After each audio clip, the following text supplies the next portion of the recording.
Ce mercredi 19 juillet 2023, le président de la République, M. Patrice Talon, a conduit les travaux de la séance du Conseil des ministres, laquelle a débouché sur les décisions que voici.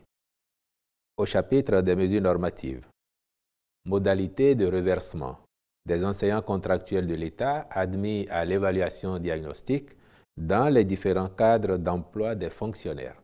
Pour rappel, le diagnostic du secteur de l'éducation avait mis en exergue la baisse continue du niveau des apprenants du primaire comme ceux du secondaire, puis fait apparaître l'insuffisance de professionnalisme de bon nombre d'enseignants, malgré les multiples renforcements de capacités dont ils ont bénéficié.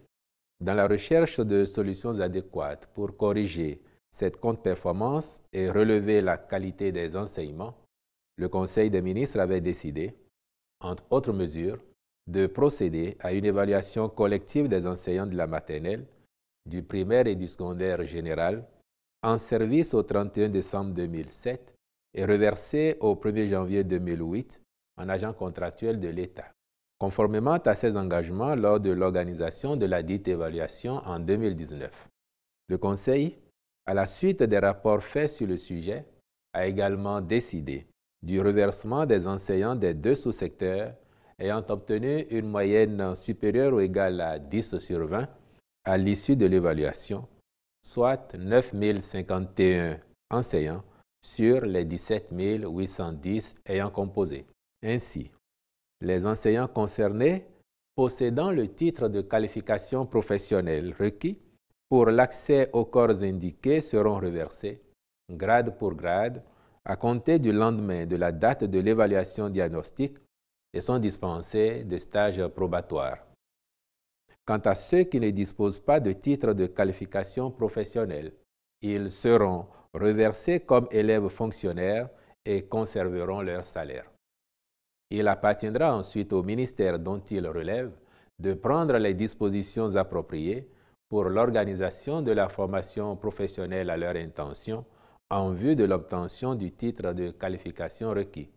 Ont été par ailleurs adoptés au titre des autres mesures normatives les décrets portant attribution, organisation et fonctionnement du ministère de l'Intérieur et de la Sécurité publique.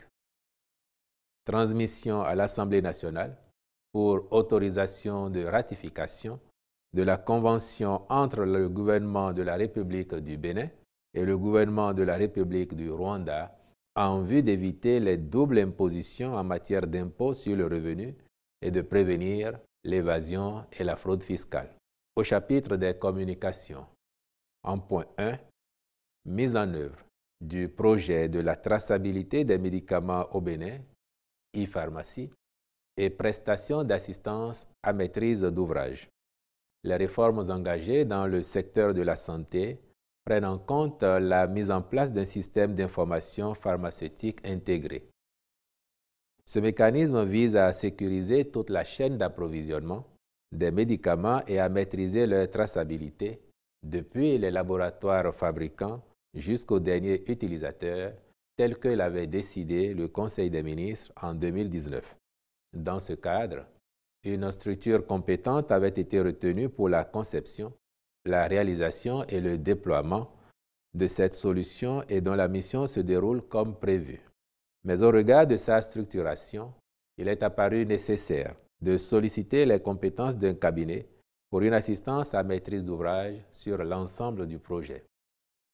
Celui-ci mettra à disposition un pôle de consultants seniors, tous spécialisés dans la traçabilité des produits de santé à l'international, experts dans la connaissance, la mise en œuvre et le déploiement des standards en la matière, en conformité avec les bonnes pratiques de fabrication.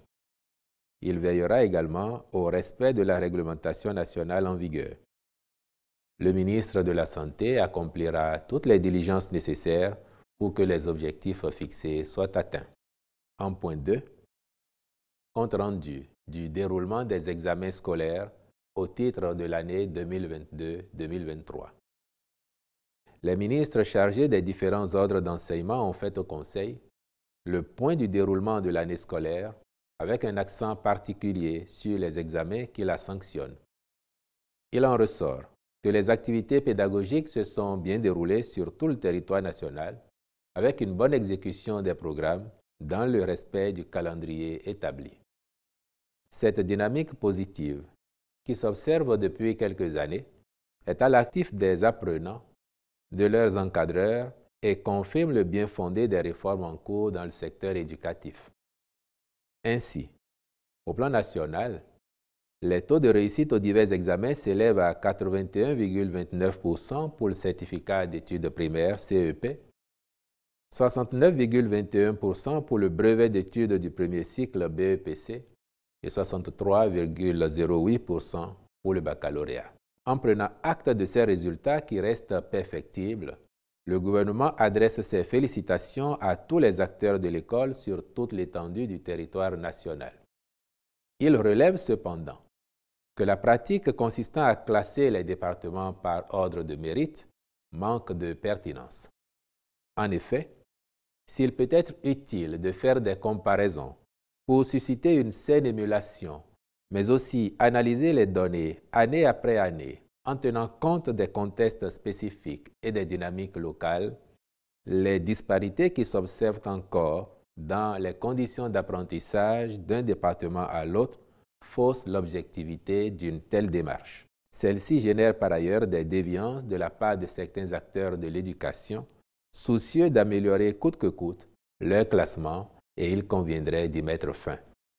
Le Conseil encourage tous les acteurs de notre système éducatif à poursuivre ces efforts qui participent de la performance continue de l'école béninoise.